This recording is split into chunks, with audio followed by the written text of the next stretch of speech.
오늘 말씀은 미디안을 완전히 정복하는 내용입니다. 그 미디안은 아브라함의 후처 그두라가 낳은 아브라함의 후손들입니다.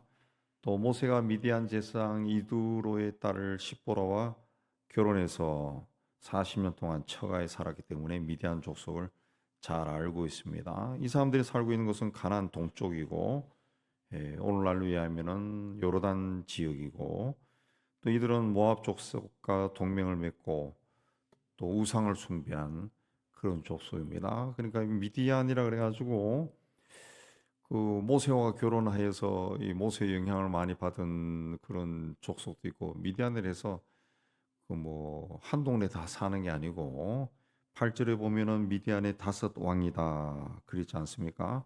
그 미디안 족속도 굉장히 많은 겁니다. 여러 지역에 흩어져 살고 있고 따로따로 왕국을 세워서 거하고 있었던 그런 곳입니다. 그 미디안 모든 연합군과 함께 전쟁을 했다는 것이죠.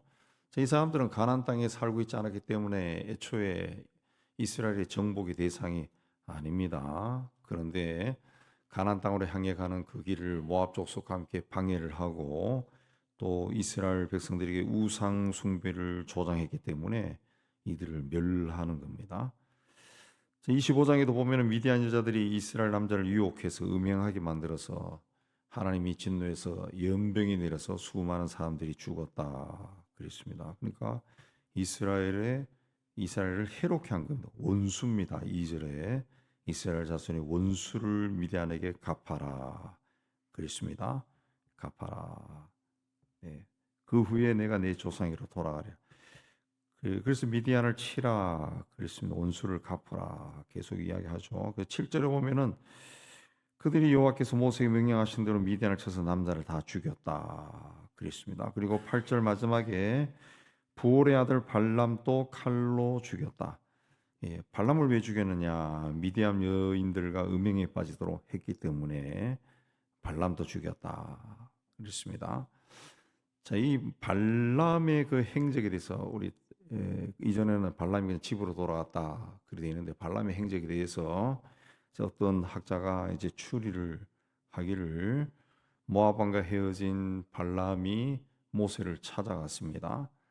그래서 모압이 자신을 초청해서 저주 이스라엘 백성하라 했지만은, 이스라엘 백성을 저주하라고 했지만은 자신이 축복했다. 저주가 아닌 축복을 했으니까 나에게 그 대가를 달라. 재물을 요구했습니다. 그러나 모세는 거절했습니다. 왜냐하면은 이스라엘의 미래가 발람이라는 사람의 어떤 입에 달린 것이 아니라 하나님께 있다. 하나님이 이미 가나안 땅을 자신들이 주신다고 모든 족속을 정복할 것이다.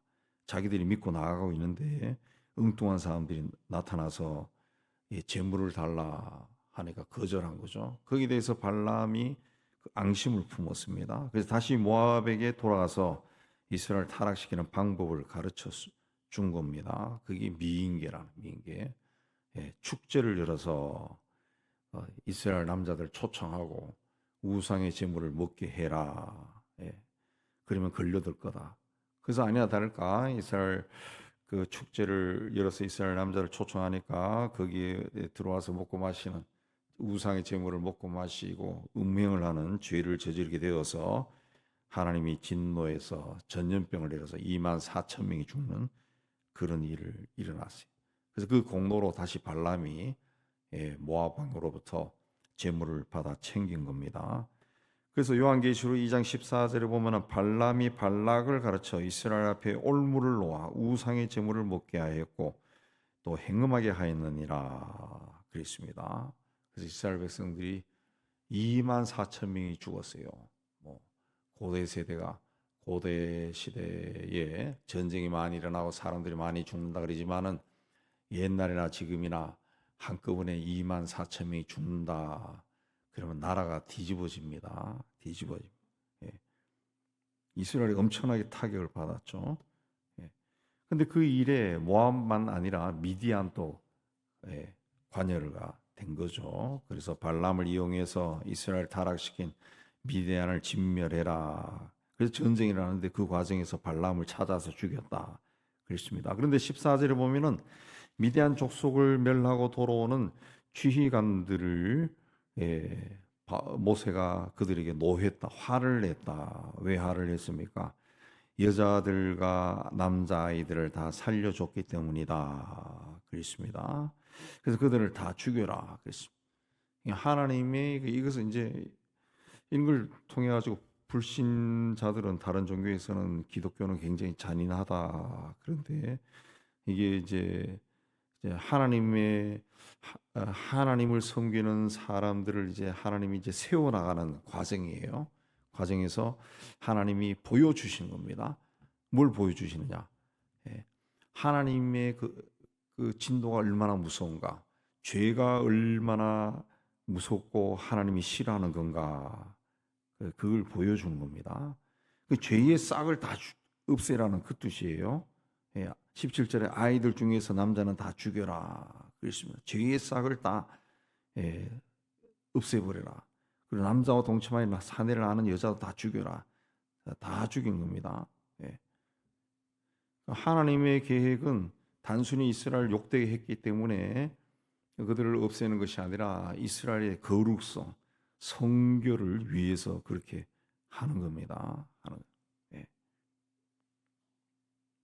그래서 이 미디안을 진멸하고 촌락을 다 불살라 버립니다. 그래가지고 이 미디안이 수백 년 동안 이 미미하게 그 종족으로 이래 내려오다가 다시 세력을 규합해서 사사 시대에 7년 동안 이스라엘을 또 괴롭힙니다. 미디안 족속에도 이스라엘에게 쌓인 한이 있겠죠. 그래서 한 7년 동안 괴롭히다가 기드온이 300명의 군사로 그들을 또 완전히 또 멸절시켜 버리는 그런 일이 나옵니다. 자, 하나님의 공동체는 악과 불의의 세력과 싸워야 됩니다. 그렇기 위해서는 깨어 있어야 됩니다. 깨어 있는다라고 하는 것은 타협하지 않는 겁니다. 깨어 있어야.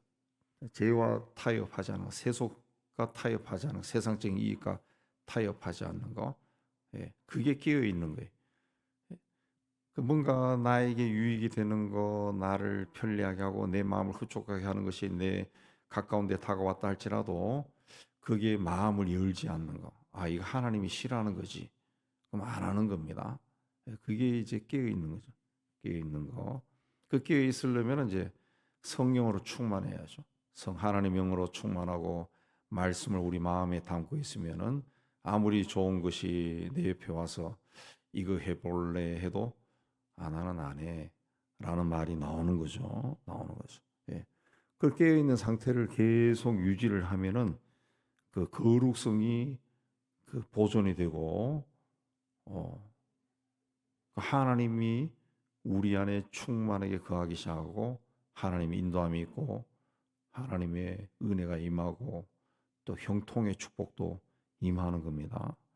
그런 게 없이 뭔가 안 되면은 하나님 나에게 왜 이러십니까? 뭐 이런 사람들이 있는데 하나님 왜 나에게 왜 이러십니까? 라고 하는 말이 나오는 것 자체가 깨어있지 않고 성결하지 않다는 거죠. 그 본인이 잘못된 것이. 하나님은 제가 누누이 말씀드리지만 하나님은 우리를 위해 독생자를 십자가에 못 박아 죽일 정도로 우리를 사랑하는 거예요. 우리를 구원해 줬어요. 그 하나님이 우리의 인생을 괴롭히거나 망치지 않습니다. 망치지 않습니다. 구약에 이제 진노의 사건이 많이 나오지만 이거는 하나님의 백성들을 이제 세워나가는 과정이고, 하나님의 독생자 그리스도가 세상에 오신 이후 또 성령이 강림하신 이후에는 하나님의 백성들을 하나님이 괴롭히고 그렇게 하지 않습니다. 그 사탄이 하는 거예요. 사탄이 내 인생에서 어우러진 것도 다 악한 영들이 한 거예요. 근데 왜 그 악한 영들이 내 인생을 어지럽히도록 하나님이 가만두셨나? 또 이렇게 또 우리가 항의할 수 있는데 그건 내가 가만 돌아보세요. 성령의 인도함 받아서 자신의 삶을 돌아보고 회개하면은 어느 순간에 자기에게 어떤 욕심이 있었다. 욕심. 세속적인 마음이 강하게 일어날 때, 그리고 그때 살짝 타협했다든가 눈을 감았던가, 그러면 마귀는 그 틈을 타서 들어온다 그랬어요. 그 틈을 타서 들어온 거예요. 들어와서 내 안에 이제 마귀가 쌓는 걸 뭐라 합니까? 성경에 견관진이라 그러죠. 이 견관진, 요새를 쌓아놓은 예. 거기서 자꾸 악한 것들이 튀어나와서 내 삶을 자꾸 흔드는 겁니다. 흔드는 거예요. 그래서 우리가 평소에도 깨어 있어야 돼. 깨어 있고 그 자꾸 회개해야 돼. 회개의 영이 나에게 임해서 성령께서 나에게 나의 죄를 가르쳐 주고 깨닫게 해 주셔서 고백하고. 예. 그러니까 회개만 해도 병이 낫는다고. 병이 낫고 문제가 해결된다. 예. 막 내 인생이 막 안개처럼 막 꼬여 있다. 그러면은 이 원인이 뭔가 그걸 찾아 들어가면서 성령 충만을 먼저 구하고 하나님의 영이 내 죄를 깨닫게 해달라, 보게 해달라고, 고백하게 해달라고 그렇게 해서 고백하고 예수 십자가의 보혈로 씻어야 됩니다. 그래서 이 오늘 말씀 보면은 19절에 보면은 이 정결이 얼마나 중요한가. 그래서 사람들을 죽여요. 죽이고 그렇게 하면은 시체를 만진 것이 되니까 19절에 셋째 날, 일곱째 날에 몸을 깨끗하게 하라. 포로도 깨끗하게 해라. 왜? 죽음을 받잖아요. 죽임을 받거든요. 또 20절에도 그러죠. 다 깨끗하게 하라. 24절에도 옷까지 빨아라. 깨끗하게 하라. 그 정결을 굉장히 중요하게 여깁니다. 하나님이 정결을 중요하게. 십자가의 보혈로 이 그리스도가 십자가의 보혈을 흘렸는데 그걸로 우리가 정결해져야 됩니다. 정결해져. 예. 말씀과 기도와 성령으로 깨어 있어야 됩니다. 깨어 있어. 예. 자, 그렇게 해서 이제 전리품을 27절부터 분배를 하는데 27절에 보면은 물건을 반분해서 절반은 전쟁에 나갔던 군인들이 주고 절반은 해중, 전쟁에 안 나간 일반 백성에게 줘라 그랬습니다. 싸우는 것은 이제 군인들이고 죽은 사람도 많고 부상도 당한 사람 많을 건데 똑같이 군인이나 또 백성들이나 똑같이 나누게 했어요. 이거 뭘 의미합니까? 한 공동체라. 한 공동체다. 하나다. 하나다. 우리도 뭐 저 전방에 나가 있는 군인들이나 이 후방에 있는 우리나 이 하나죠. 한 공동체입니다. 전쟁이 일어나면 똑같이 당하는 거죠. 예. 그리고 28절에 보면은 그 전쟁에 나갔던 군인들은 사람이나 소나 낙이나 양떼 500분의 1을 여호와께 드려라. 자기들이 받은 것의 500분의 1을 하나님께 드려라. 그랬습니다. 그러면은 그들의 절반에서 그 28절에 29절에 그 절반을 군인들이 줬죠. 예. 그래서 그 절반에서 500분의 1을 29절에 제사장 엘라살에게 준 겁니다. 하나님께 바쳐서 엘라살에게 준 거죠. 또 백성들은 또 30절에 보면은 50분의 1을 그 중에서 50분의 1을 레위 사람들에게 준 겁니다. 레위 사람에게. 예. 500분의 1은 제사장이 줬다. 제사장은 한 사람이죠. 레위 사람들은 굉장히 많죠. 50분의 1을 줬다.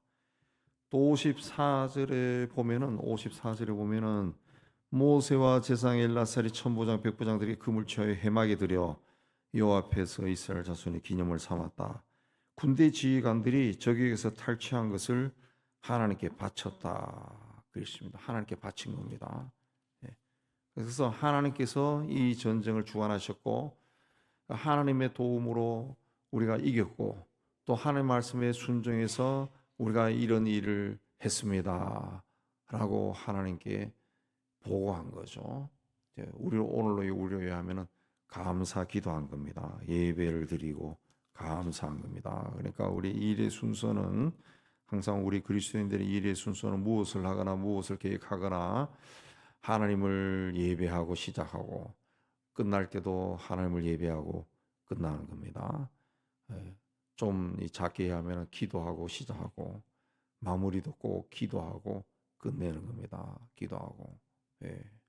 우리가 제가 목회자로 예배를 인도할 때도 예배 들어오기 전에 기도하고 두 예배를 다 마무리하고 나서 또 기도하고 예. 그렇게 하는 겁니다. 그렇게 무슨 여러분의 집안의 모든 대소사를 하든 우리 하나님의 백성들을 그렇게 하나님을 기억하. 그래 자꾸 기억해야 이제 하나님의 영이 우리 안에 이제 편하게 머무르시는 거지. 성령으로 충만해져.